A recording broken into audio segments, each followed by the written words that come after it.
బీసీలకు రాజ్యాధికారం దిశగా సర్దార్ సర్వాయి పాపన్న పోరాటాలను కొనసాగిస్తూ రాజ్యాధికారం దిశగా బహుజనులంతా ఐక్యంగా ఉందామని గోదావరికని గౌడ సంఘం నాయకులు కోరారు. సర్దార్ సర్వాయి పాపన్న 375వ జయంతి సందర్భంగా గోదావరికని రేణుకా ఎల్లమ్మ గుడి వద్ద సోమవారం గౌడ సంఘం ఆధ్వర్యంలో జయంతి వేడుకలను ఘనంగా నిర్వహించారు. సర్వాయి పాపన్న మహారాజ్ ఆశయాలను కొనసాగిద్దామంటూ నినాదాలు చేసి స్వీట్లను పంచిపెట్టారు. ఈ సందర్భంగా గౌడ సంఘం నాయకులు కార్యక్రమం అనంతరం గౌడ సంఘం నాయకులు మోకుదెబ్బ నాయకులు మాట్లాడుతూ సర్దార్ సర్వాయి పాపన్న ఆశయాల సాధన దిశగా ముందుకు సాగుతూ బహుజనులకు రాజ్యాధికారం దిశగా పోరాటం చేద్దామని అన్నారు.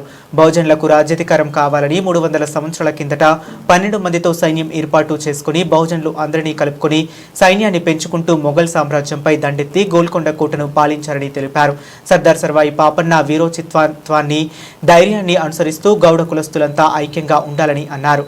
ఈ కార్యక్రమంలో గౌడ సంఘం నాయకులు మోకుదెబ్బ నాయకులు వంగ శ్రీనివాస్ గౌడ్, మోడెం సురేందర్ గౌడ్, బెందె నాగభూషణం గౌడ్, మండా రమేష్ గౌడ్, గడ్డం రవి, పైడిపల్లి రామ్మూర్తి, రాజగోపాల్, వడ్లకుంట మహేందర్, భీమయ్య, కృష్ణ, అంజయ్య, నరేష్, సత్తయ్య, రమేష్, ఐరణి ప్రవీణ్, చిన్న యాదగిరి, ఏరుకుండ ప్రవీణ్, బొడికే భారత్, మూలా శ్రీను తదితరులు పాల్గొన్నారు.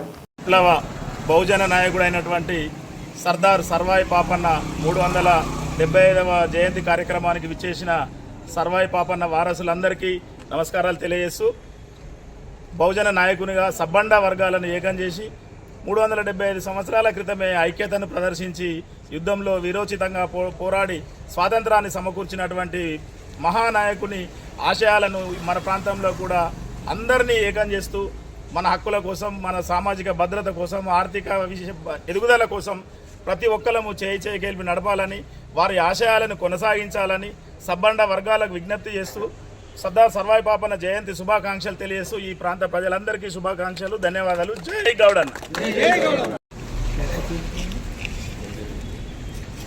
రాజ్యాధికారం ద్వారానే మరి బీసీలకు న్యాయం జరుగుతుందని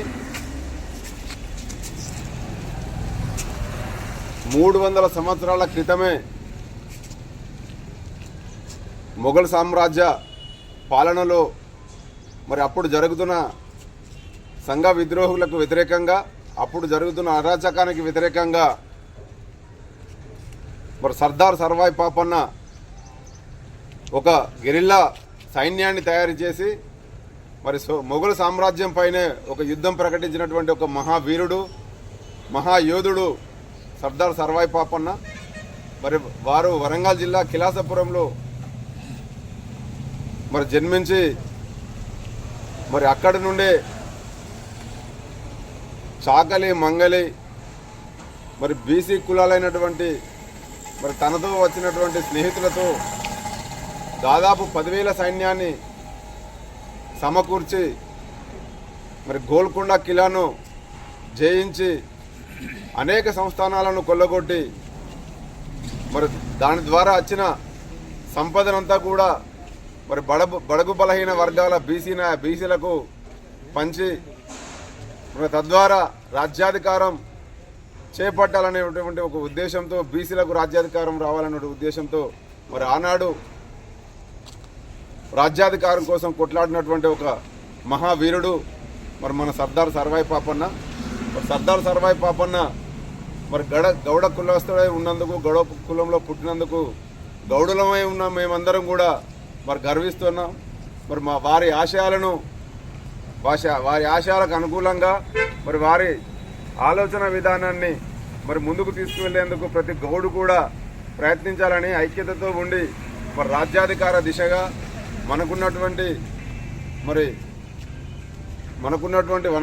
వసతులను, వనరులను వినియోగించుకొని మరి అందరం ఏకమై మరి రాజ్యాధికారం చేపట్టాలనేటువంటి ఉద్దేశంతో అందరం కూడా పనిచేసి మరి మన బీసీ మన గౌడ నాయకుడైనటువంటి సర్దార్ సర్వాయి పాపన్నకు తద్వారా వారి ఆశయాలను కొనసాగించాలని మరి కోరుకుంటూ మరి నాకు